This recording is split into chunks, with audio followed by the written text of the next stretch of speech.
Engloutis par les eaux, des maisons devenues des îlots dans cette inondation monstre. La cause, un barrage plus au sud a cédé sous la pression des pluies.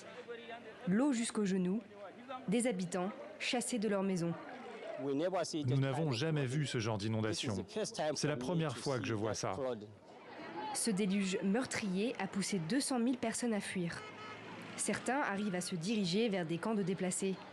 Ici, entre les enregistrements et les sauvetages en cours, les secours sont débordés. Nous sommes ici avec certains de nos collègues pour voir comment nous pouvons évacuer ceux qui sont bloqués dans certains de ces endroits. Nous avons reçu des appels partout de personnes bloquées dans leurs maisons et sur les toits.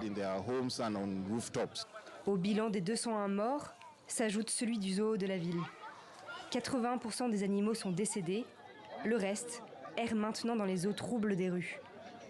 Dans une région déjà frappée par une insurrection djihadiste, le vice-président promet un rapide retour à la normale. Le gouverneur prendra toutes les mesures nécessaires pour que chacun d'entre vous retourne chez lui d'ici 1 à 2 semaines. Nous ne voulons pas créer un nouveau camp de personnes déplacées. Des écoles, des maisons, mais aussi des hectares de terres agricoles dévastées. Les dégâts s'étendent sur une superficie équivalente à 150 000 terrains de foot, aggravant l'insécurité alimentaire existante. Un enfant sur 6 au Nigeria a souffert de la faim entre juin et août de cette année, soit une augmentation de 25% par rapport à la même période l'année dernière. Plus à l'est, au Tchad, le bilan de cette saison des pluies est tout aussi catastrophique. Ravagée par les eaux, la capitale tourne au ralenti, déclenchant une crise humanitaire majeure.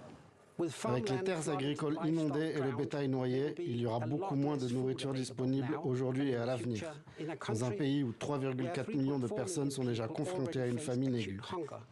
Selon l'ONU, le gouvernement tchadien dispose de 10 millions de dollars sur les 100 millions nécessaires au plan de réponse. Après 5 semaines de pluie diluvienne, le pays craint de nouvelles crues.